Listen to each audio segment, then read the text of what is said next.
अस्सलाम वालेकुम। मैं हूँ आपका होस्ट, आपका दोस्त वसी भाई, और आप देख रहे हैं मैरिड लाइफ प्रॉब्लम्स। आज हम एक नई पोस्ट के साथ हाजिर हुए हैं जिस पे हम कमेंट्स देंगे, पोस्ट को पढ़ेंगे और उसके बाद ऑडियंस के कमेंट्स भी पढ़ेंगे। ठीक है, तो शुरू करते हैं। अस्सलाम वालेकुम, कैसे हैं आप सब? मेरी शादी को 5 साल हो गए हैं। 3 बच्चे हैं, 2 बेटे, 1 बेटी। अब मेरे हस्बैंड एक लड़की के इश्क में मुब्तला हैं जिसकी उम्र 15 साल है। उसके साथ नाजायज ताल्लुक है। 3 4 बार अबॉर्शन भी करवा दिया है। सारी सारी रात घर नहीं आते, सुबह 5 बजे घर आते हैं। मैं पूछती हूँ तो उनको लड़ने का मौका मिल जाता है, फिर गाली गलौज, मारपीट और तलाक की धमकियाँ। फिर मैं रो रो के उनको मनाती हूँ, हाथ जोड़ती हूँ, पाँव पड़ती हूँ, फिर वो बहुत मुश्किल से चुप होते हैं। मतलब ये रोज का मामूल है, रोज ये सब कुछ। अलग सोते हैं, पास बैठ जाऊं तो खुद उठ जाते हैं, मेरी तरफ देखते भी नहीं हैं। मुझे कहते हैं कि मुझसे दूर रहा करो, तुम्हारा पास आना मुझे अच्छा नहीं लगता। और उस लड़की की इतनी तारीफ करते हैं कि वो मुझ पे पागल है, प्यार करती है, मैं उससे नहीं छोड़ सकता। मैंने कहा आप बाहर जो मर्जी करें, बस मेरे साथ ठीक रहें, मुझसे इतनी नफरत ना करें, मुझे इतना अकेला ना करें। लेकिन वो उसकी मोहब्बत में मुझसे इतनी नफरत करने लग गए हैं कि मुझे बुरी तरह तशद्दुद किया और मुझे मेरी अम्मी के घर भेज दिया। मेरा सारा मुंह जख्मी हो गया था। मैं 3 घंटे उनके कदमों में बैठ के रोती रही कि मैंने नहीं जाना, लेकिन वो कलमा पढ़ के कसम खाते मैं तुम्हें तलाक ही दूंगा। मैंने कहा कि बच्चों का क्या होगा? वो कहने लगे बच्चे तो जानवरों के भी होते हैं, मेरे और बच्चे हो जाएंगे, बहुत दम है मुझ में। अब मुझे मेरे घर आए हुए 2 महीने हो गए हैं और हस्बैंड ने उस लड़की से निकाह भी कर लिया है और मुझे लेने भी नहीं आ रहे। कहते हैं कि अब तलाक ही दूंगा। हर जगह मुझे बदनाम कर रहे हैं, मुझ पे बहुत इल्जाम लगा रहे हैं, जबकि मैं बापर्दा लड़की हूँ और अपने हस्बैंड से बहुत मोहब्बत करती थी। वो जैसे कहते थे वैसे ही करती थी, उनका हर हुक्म मानती थी, किसी बात से इनकार नहीं करती थी और रोज उनके लिए नए नए स्पेशल किस्म के खाने बनाती थी। पता नहीं क्यों उनको मुझ पे बिल्कुल रहम नहीं आया। अब घर वालों ने बच्चे हस्बैंड के पास भेज दिए हैं कि शायद वो इंसान बन जाए, लेकिन उसको बच्चों पे भी रहम नहीं। ओए हुए, और बच्चों की जुदाई मुझे खाई जा रही है।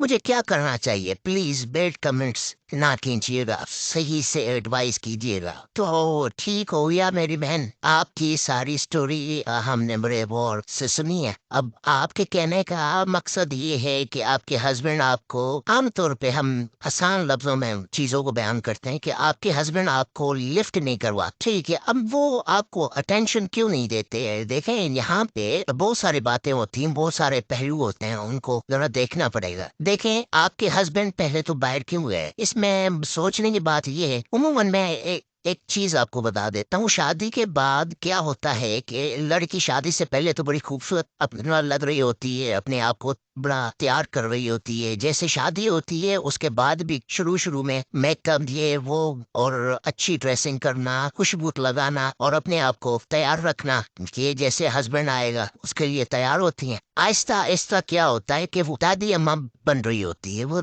जब भी हस्बैंड आएगा तो वो किचन में होगी, अगर हस्बैंड पास आएगा तो उसमें से किचन के खाने के पसीने की इतनी गंदी स्मेल आ रही होती है कि वो हस्बैंड जो है वो सोचता है कि यार ये क्या है, मैंने किससे शादी कर ली है। अब ऐसा नहीं है कि सारी गलती हस्बैंड की होती है, कहीं ना कहीं औरत की भी गलती होती है। हमें ये चीज देखनी पड़ेगी कि आखिर आपका हस्बैंड आपसे दूर क्यों चला गया है। ये सिर्फ आपके लिए नहीं, हर घर का मसला है, तो ये देखना पड़ेगा। मैं जहाँ तक ये समझता हूँ कि आपके हस्बैंड की आपसे इंटरेक्शन क्यों नहीं हुई। देखें, शुरू में तो आपसे प्यार था, तभी तो बच्चे हो गए, और बच्चे होने के बाद वो आहिस्ता आहिस्ता बाहर मुंह मारने लगे। आप अपने से ये सवाल जरूर पूछिएगा कि ऐसा क्यों हुआ। उमूमन औरतें इस चीज का ख्याल नहीं रखती कि मेरे हस्बैंड आ रहे हैं तो मैंने तैयार होना है, बन सवर के रहना है। नो डाउट आप उनके लिए खाने बनाए कि मगर हस्बैंड ये चाह रहा होता है कि जिस हूल परी से मैंने शादी की है तो वो जब मैं घर जाऊं तो उसी हूल परी को देखूं, ठीक है, किसी डायन को ना देखूं। सॉरी टू से कि वो चाह रहे कि मैं एक खूबसूरत लड़की से शादी किया तो वो खूबसूरत लड़की नजर आनी चाहिए। एक तो ये इशू हो गया। अब दूसरा ये कि अब आ जाते हैं दूसरी बात कि आपके हस्बैंड ऐसा क्यों कर रहे हैं। आपके हस्बैंड فرینڈ یہ تو ایک تو میں نے یہ آپ کو بتا دیا کہ یہ ایشو ہے، کیونکہ مرد کو جب عورت اچھی نہیں لگتی، ویسے بھی مردوں کی نیچر ہوتی ہے کہ مردوں کو ایک عورت سے مزہ نہیں آ رہا اور دوسری جگہ پہ منہ مارتے ہیں، پھر اور دوسرا موقع بھی فراہم کر دیتے ہیں کہ ابھی میں خوبصورت نہیں لگ رہی ہوں، آپ تم جاؤ، تو ایسے نہیں ہونا چاہیے۔ میں تو یہی سمجھتا ہوں کہ یہ غلطی آپ ہی کی ہے، آپ نے ہاتھی کو ہندوستان دکھایا، اب یہ ہے کہ آپ نے کمپرومائز کرنا پڑے گا، کیونکہ تیر وہاں سے نکل چکا ہے، آپ نے کمپرومائز کرنا پڑے گا، اپنے بڑوں کو بٹھائیں اور بات چیت کریں۔ اس بندے نے دوسرا نکاح تو کر لیا ہے، اب آپ بھی کہہ رہی ہیں کہ آپ اپنے بچوں کے علاوہ نہیں رہ سکتی، وہ بندہ آپ کو ساتھ رکھنے کے لیے تیار نہیں ہے، آف کورس وہ اس کی جو دوسری بیوی ہے وہ بھی نہیں چاہ رہی ہوگی آپ واپس آؤ، تو اب اس میں یہ ہوگا کہ میں سمجھتا ہوں کہ بہتر یہی ہے کہ آپ ان سے طلاق لے لیں، کیونکہ ابھی آپ ساتھ نہیں رہ پاؤ گے، پاسبل نہیں ہے، کیونکہ وہ جب ایک والد کو سب سے عزیز جو ہے شادی کے بعد اپنے بچے اپنی اولاد عزیز ہوتی ہے، وہ جب والد کو اپنی اولاد ہی عزیز نہیں ہے تو آپ کی تو کوئی حیثیت ہی نہ رہی باقی، تو بہتر یہی ہے کہ آپ کی ایج اگر ینگ ہے، آپ سمجھتی ہیں، تو آپ اپنے پہلے شوہر سے اور ڈائیورس لے لیں اور دوسری شادی کر لیں، ترسٹ اور کوئی طریقہ نہیں رہا، کیونکہ یہ ہر لڑکی کو سوچنا چاہیے کہ شادی کے بعد میں نے اپنے ہسبینڈ کو اس کے سامنے ایک حور پری بن کے رہنا ہے، جب بھی وہ گھر آئے تو اس کو ایک حور پری نظر آئے، ایک سیری نظر آئے، ایک خوبصورت لڑکی نظر آئے، ایسا نہ ہو کہ وہ پسینے میں لت پت ہو اور گندی سی اسمیل آ رہی ہو، تو وہ سیدھی سی بات ہے، وہ اریٹیڈ ہو کہ ایک دن دو دن مہینہ ڈیڑھ مہینہ سال دو سال اس کے بعد الٹیمیٹلی وہ اس کا انٹریکشن اور انٹرسٹ ختم ہو جاتا ہے اس بیوی سے، تو وہ چاہتا ہے کہ میں کوئی ایسی بیوی لوں جو کم از کم خوبصورت ہو، اچھی لگ رہی ہو، اپنے آپ کو بنائے سنوارے میرے لیے، اور ہم ہسبینڈ سے ہم اس بات کی شرم کر رہے ہوتے ہیں کہ میں پیار محبت کی باتیں کیسے کروں، تو یہ نہیں ہے، اپنے لو کو ایکسپریس کیا کریں، پیار محبت کی باتیں کیا کریں، تو چیزیں پھر اچھی رہتی ہیں، کیونکہ ایسا نہیں ہے کہ صرف عورت کو اپنی تعریف اچھی لگتی ہے، مرد کو لگتی، تو مرد کو مرد کی بھی تعریف کریں، اس کے پیار کی تعریف کریں اور اس کے چیزوں کی تعریف کریں، تو یہ پھر سب میں ایکسپریسو ہونا چاہیے دونوں سائڈ سے، صرف مرد کو نہیں عورت کو بھی، نہ آپ کے آج کے ہم کمنٹس پڑھتے ہیں پھر دیکھتے ہیں کہ لوگوں نے کیا کمنٹس کیے ہیں، میں نے اپنی رائے رکھ دی ہے، ابھی کمنٹس پڑھتے ہیں پھر دیکھتے ہیں، پھر ویڈیو کو فائنلائز کرتے ہیں میرے بہن، تھینک یو۔